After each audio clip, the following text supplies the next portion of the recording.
show notes here. So we have Nikki here. Nikki, so your company that you work for does neural manifestation workshops. Mm-hmm. So what you kind of described it a little bit, but what does that mean? Like when you say manifestation?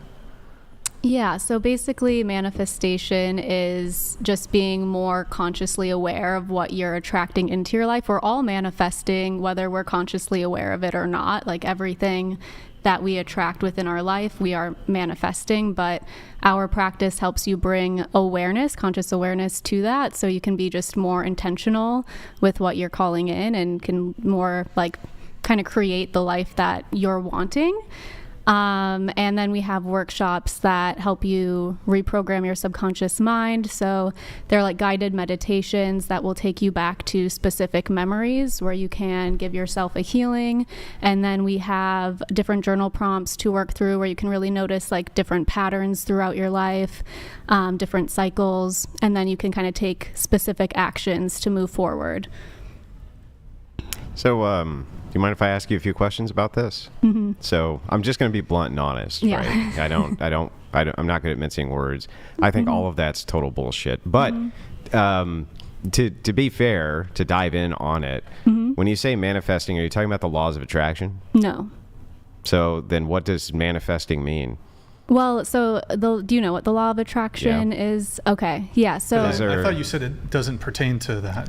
Well, so the law of attraction is all about thinking positive and like more so like getting into the vibration of what you want. Law of attraction is just like attracts like. So like if you have negative thoughts, you're going to attract negative things. If you have positive thoughts, you're going to attract positive things. Yeah, exactly. So like their whole thing is if you think positively, you'll attract positively. Or if you're like attracts like, so your vibration is going to attract the vibration.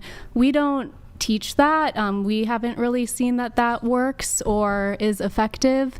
My boss based on rigorous scientific study, just with working with people. So the founder of the company, Lacey Phillips, she's really into energetics, and she notices a lot of themes, and she's worked with hundreds of Can you clients. Explain to people what energetics are?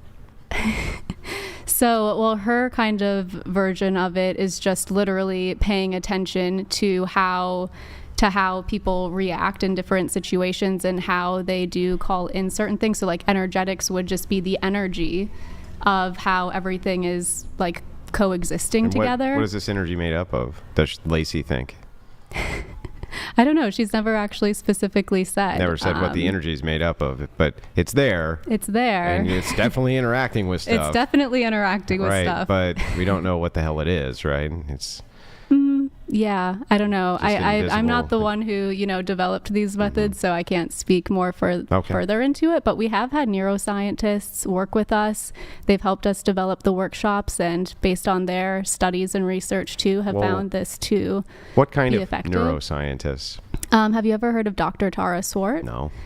She's a psychologist and neuroscientist. We've also worked with... Well, you know that there's a lot of psychologists who call themselves neuroscientists, but don't have any type of degree in neurology whatsoever. They just say, I'm a psychologist and I'm a neuroscientist, because it's so vague that you can call yourself a neuroscientist, even though you have no degrees whatsoever in neurology, which is that's what comes to mind, right? Is that, oh, I'm a doctor of neurology. That's what people would think when you say neuroscientist, right? Isn't that what you would think? Yes, absolutely.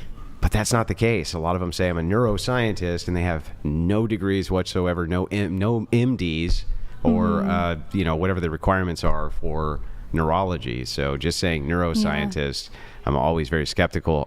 I've noticed that they usually have bachelors of not science, but bachelors of art, a Bachelor of Art degree in psychology. She definitely is more credentialed than that. I can't remember because it's been like 4 or 5 years since we've worked with her, but she helped us sort of develop and review our first sort of set of workshops. But I get why you're skeptical. I really do. And I understand there's a lot of... That's old occultism, right? So this is not new. The church that I belong to has been studying the, alternative occults, everyone from saints to, this is... What church do you belong to? I'm an Eastern Orthodox Christian. So anyway, I mean, they've been looking at it forever, and this is because in the East there was a lot of occult practices there too, right? But this is old. It is, yes. old occultism. But I just had a couple more questions if you don't mind. Yeah, go ahead. So we're not sure what these energies are made of, right? There's just some energies, but let me ask you something. If you were to manifest a thing, can you tell me how that doesn't interfere with free will? So what do you mean exactly? Well, if you're going to manifest a thing, let's say I wanted a bicycle, right? I really wanted a bicycle and I manifested it. Yeah. Somebody has to build the bike. Somebody has to put it together. Someone has to deliver it, right? Someone has to do all of those things. So if I normally would not have gotten said bike. Well, what if you were like manifesting a specific bike and you like had all of these details laid out and you wanted like this old school bike, and then you were just like walking down the street one day and you saw one by a dumpster, not locked up, whatever, and it's just exactly what you had been calling in. That still would have to necessarily influence free will. It still had to have gotten by the dumpster, still had to be built. All those things still had to happen for that to come. What if it's not? I feel like it's not. Okay. Hang on. Okay. For that to come to me by me manifesting it, that means I have set in the energy, a series of events which necessarily would have to affect people's free will in order for that to manifest in front of me. There's literally no way around that. It would be impossible for other humans to not be influenced by the mysterious energies of my will. I don't know. I don't personally agree with that because I feel like you're just sort of aligning with what already exists. So I don't think that it's necessarily going against someone's free will. But okay. So explain this to me then. Let's think about that bike example you gave. We've got a bicycle and it has all sorts of little intricate details, right? Somebody had to create all of that, didn't they? Yeah, but it's already created. Wait, it was created before you manifested it? Yes. Oh, okay. So you can only manifest things which already are? Well, I think it's a lot easier to manifest things that already are. Yeah, and but like it's already not in an entailment that you existence. can only manifest things which already are, right? I mean, that's more so what we teach. We just want to align people with what's already existing. Like, none of our teachings are like creating But how does that something. thing, which already is, come to you without you influencing the will of other people? I don't know how to answer that. Because it's But, impossible. Yeah. That would literally be impossible for me to manifest a thing which was a created thing of a human being who was not me to me without influencing their will. That would be impossible. I don't know. I think we are thinking about this differently. I think most definitely we're thinking about it differently. but I don't know how to like rebut that. Yeah. Okay. I have a couple questions. Manifestation, it's whatever the brain wants to convince itself of. Real quick question though, what would you say is the difference? Because I know you're religious. What's the difference between like manifestation and prayer?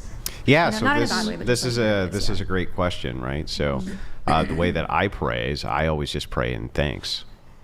That's it. And Like, gratitude. what do you mean? Like what? I don't ask God for stuff. I just pray in thanks. Okay. Thanks for what you already have. Yeah. No, just no, like just gratitude. thanks for existing. Yeah. Okay. You know, that's the thing. I think I pray about that more than anything, is I just thank God for existing. What about others that might say they're like praying that their living situation gets better, or like to be better financially? Well, they're not really doing that. They're throwing themselves on the mercy of God instead. In fact, it's the exact opposite of trying to control the will. It's doing the exact opposite. It's instead putting your will over to God and God's mercy. So he would be the guider here. It would not be you trying to control the will of even yourself or others, but rather putting yourself completely in the hands of God. So you're saying it's not putting it out to energy in that case, it's putting it like in God's hands. God. Yeah. I don't think God's will over this would be Yeah. this would be the complete opposite. Yeah. That's why we would consider this to be an inversion, right? This would be, so I would think, let's pretend for a second that you really could do this, that I really could like manifest something I wanted. What if I wanted you? Maybe that's how my ex got me. I don't know. Yeah, but I'm not sure. but Like, can damn, he you got me. manifest that? We Wait, why? But why not? We Why say can't you can't manifest specifics. Why? Well, also, yeah, the free will thing definitely Oh, the comes free into will. play. See what I mean? But But if I could, and this is the caveat, right? It's always the caveat. But if somebody could manifest that, wouldn't you say that was evil? You Wouldn't you could. say like I would be basically controlling you against your will, right? Manipulative, yeah, for sure. But just all I'm asking you to do is take that thought to its logical conclusion. If I wanted that cup you had, if I wanted that pin in your pocket, if I wanted the dollar in your, it's all the same thing, isn't it? It's me manipulating you to get the thing that I want from you. Who put those limits though on manifestation? Does she Yeah, know, that's or the does she greatest say- you know what I question mean? of all, Like, right? Why can't you manifest the person you want? Well, I mean, it's all God. It's all free will. So Yeah. that's why God gave us free will. We're not puppets. We can't be.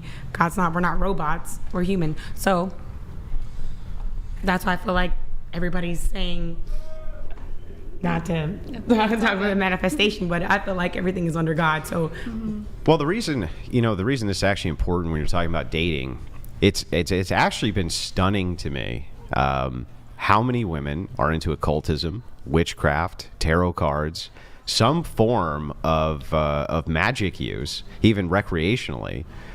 It's astounding. And so if you think about the population of men who are religious inside the United States, it's massive. There's a massive population. Same with women. And so I think to myself, well, this is obviously very pertinent. People are religious. They're literally taught to stay away from that stuff. So if they're coming across women who are into it, it's always interesting to me to kind of hear the various reasons why, right? So I think it is pertinent to dating. I think it is. Okay, let's see what else you said. Self-help, wellness, spirituality, astrology. Oh boy, when it comes to dating. Okay. Dating culture standards today. Oh, no, not astrology too. Yes, I'm definitely into astrology. She says she agrees on most things. However, I am sure I have different and unique takes when it comes to topics around I would love to know your spirituality chart. and energetics. I'm an Aquarius. Okay, I was gonna. I thought it's you were a- air sign for and sure. it's the year of Aquarius. It Wait, is. you might do know. Reiki? Reiki, yeah. By the way, I just lied to you. I'm actually a Taurus. Oh, okay. Ooh, you got me. But I bet you have air in Actually, your chart. just so you know, You lied I really again. am an Aquarius, right? You just got saying. me. But, Well, I mean, that's why I like to see someone's chart because we all have all of the signs in our chart. So. Killa, thank you. yeah, have you ever noticed when it comes to astrology that everything which is inside of a star chart or inside of any type of perceived prophecy, for what that will entail, is so vague that it can literally be applicable to any human being on planet Earth? I mean, I Like don't. if we were to pull up, if I had Brian pull up right now, right, today, whatever my horoscope was for not today. horoscope, but Well, I don't believe in horoscopes personally. Well, what is astrology then? Astrology is where the planets are when you were born. So like all of the planets have a specific energy, and the different planets sort of correlate to different things. Like within your chart, for example, like where the moon is placed in that sign is more related to your emotional being and side of things. And everyone has like different dominant planets. So there is a lot that goes And what into it. what does that tell you? For me, it just is like a little bit of a blueprint on the energy that you may experience, or like. But this is prophecy. So there is predictive astrology. However, I just don't personally. I'm not into. Well, then what's that, it for? Like what would it be For me, useful it helps for? me understand myself and others. So that you can better. make predictions. I mean, Based it on just helps behavior. me understand myself. But why do you want to understand? Like, why would you want to understand a thing about a person, unless it was as a predictive model, right? So like for instance with dating, like knowing my partner's chart and like knowing different like energies within that, like it helps me better Predict. understand. Yeah, I guess technically yeah, predict. it's always a predictive model. So the thing is like It's not like I'm predicting anything specific, but it's like, oh, well, if he, is very talkative and social when he's out and meeting new people, I understand like, oh, he's a Libra rising and Yeah. he's very chatty and social butterfly. And so it creates or opposite, if he's like a Scorpio rising, he may hate going out. So and it creates predictive models. Yeah. Right. That's why that's what it's for. Is to, so it is a horoscope in a way. In a way, it's but just it's not like also- on Tuesday the 18th you are going to experience, XYZ. But Yeah, whatever the vague Yeah. thing is that you may or may not experience, whatever that may be. But Yeah. even this is a predictive model, right? Yeah, I'm guessing I that guess any you could say chart that. that you would show me, I could apply it to anybody who is sitting right here To a T, I bet you I could do it. You do think so? I do think so. Yeah. I Would don't you know. not In fact, talk I've to seen someone? this. Would you not No, talk to I would someone never- because they're like, oh, they're a Scorpio? No, never. So You're done. I'm not friends with you.